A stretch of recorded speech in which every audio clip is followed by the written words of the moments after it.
আসসালামু আলাইকুম রহমতুল্লাহি বারাকাতু। আমি মোহাম্মদ সাগর হোসেন বলছিলাম বগুড়া থেকে। তো আসলে ফার্স্ট টাইম একটা ভিডিও করলাম, জানি না কেমন হবে, তারপরেও করলাম, একটু মন চাইলো এই কারণে, দেখা যাক। তো আসলে ভিডিওটা করার একটা কারণ আছে, সেটা হচ্ছে আমি প্রচুর জার্নি করি, দৌড়াদৌড়ি করি বিভিন্ন ডিস্ট্রিক্টে। তা অনেক সময় অনেক প্রবলেমগুলো দেখি, ভালো দিক খারাপ দিক উভয় সবগুলোই দেখি, খেয়াল করি। তো আসলে অনেক কিছু শেয়ার করা হয় না, কারণটা হচ্ছে আমি আসলে এই জিনিসগুলো বুঝি না।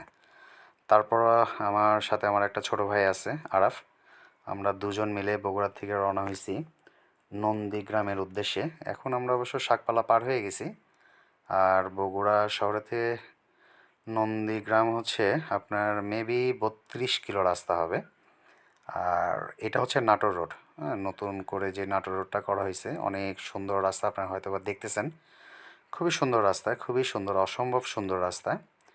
তা কিন্তু এইখানে একটু কিছু কিছু প্রবলেম আছে। প্রবলেমটা হচ্ছে যে রাস্তা যত বড় হোক আর যতই সুন্দর হোক না কেন, সবচাইতে মেজর প্রবলেমটা থাকে হচ্ছে, মানে সেটা হচ্ছে ভ্যান, অটো রিক্সাগুলো দুই সাইডে থাকে, এরা হঠাৎ করে মানে চলে আসে রাস্তার মধ্যে। এটা একটা বিপজ্জনক থাকে, যেহেতু আপনার রাস্তাটা খুবই ফ্রিভাবে ইউজ করতেছেন, যেহেতু এত সুন্দর। গাড়ির স্পিডও থাকে, টপ দেখা যায় যে 80, 90, 100 প্লাস। আমিও আজকে অবশ্য গাড়ি টানছি, মানে 104 পর্যন্ত, 85, 90, 104 এইভাবে। তো তারপরেও অনেকটা রিস্ক চলে আসে, তারপর টানলাম, যেহেতু কন্ট্রোল এবং ব্যালেন্সটা সম্পূর্ণ নিজের উপরে ডিপেন্ড করে। আর একটা জিনিস বড় ঝামেলা হয়ে যায় বিশ্বরোডে, কি জানেন? সেটা হচ্ছে হঠাৎ করে যেমন ব্যাটারি চালিত রিক্সাগুলো চলে আসে, তার পাশাপাশি হচ্ছে আপনার কুকুরগুলো আছে, অনেক কুকুর আছে। হ্যাঁ, এইগুলো রাস্তায় যখন চলে আসে তখন একটু আসলে মানে খুব টেনশনে পড়ে যেতে হয় যে কীভাবে আমরা কন্ট্রোল করব না করব। তারপরে আল্লাহ ভরসা, সবসময় যেটাই করেন না কেন, যেখানে থাকেন না কেন, যেভাবে ড্রাইভ করেন না কেন, সর্বদাই তাওয়াক্কুল আল্লাহ, আল্লাহর প্রতি ভরসা রাখতে হবে। কারণ ছোট্ট একটা দুর্ঘটনা আজীবনের জন্য কান্না নিয়েই আসতে পারে। যেহেতু সবারই পরিবার আছে, বাবা মা ভাই বোন, হ্যাঁ, সন্তান সবাই থাকে। তো আমরা যখনই যেই জায়গায় যাই না কেন, যেইভাবেই ড্রাইভ করি না কেন, অবশ্যই আমাদের সেন্সে থাকতে হবে যে আমার পিছু টান অবশ্যই আছে।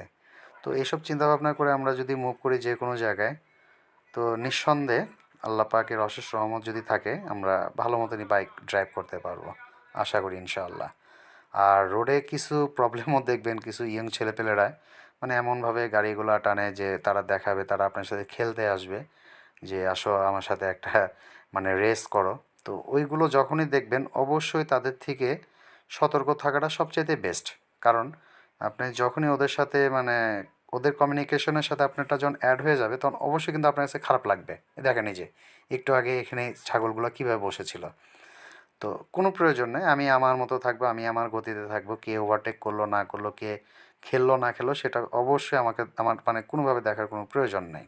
আমি আমার মতো থাকি, থেকে আপনার গাড়ি যেভাবে চালান না কেন, কন্ট্রোল সম্পূর্ণ আপনার উপরে থাকবে। তো ইনশাল্লাহ আমরা এইভাবেই করব।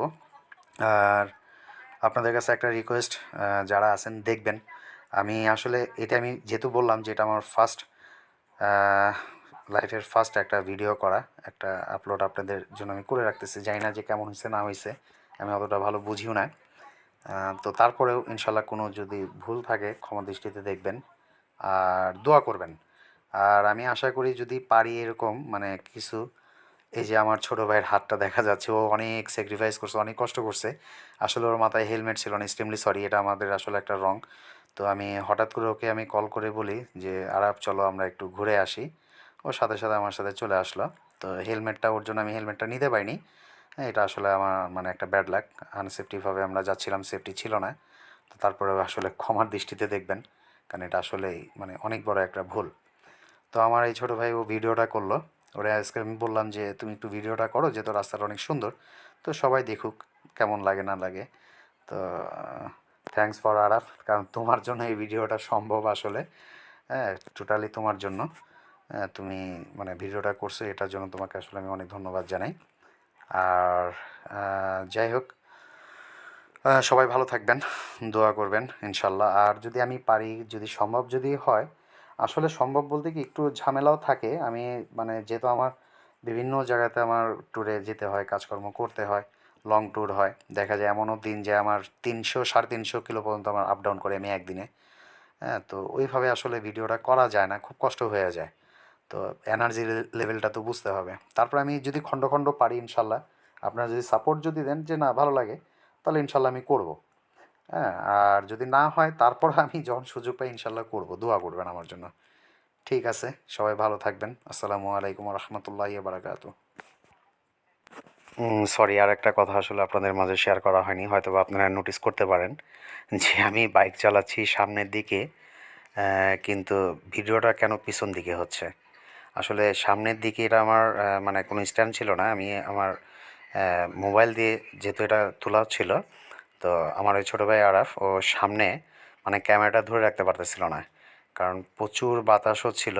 আর বুঝিনি তো যে আসলে কতক্ষণ আর সামনের দিকে হাত দিয়ে ধরে রাখবে ক্যামেরা।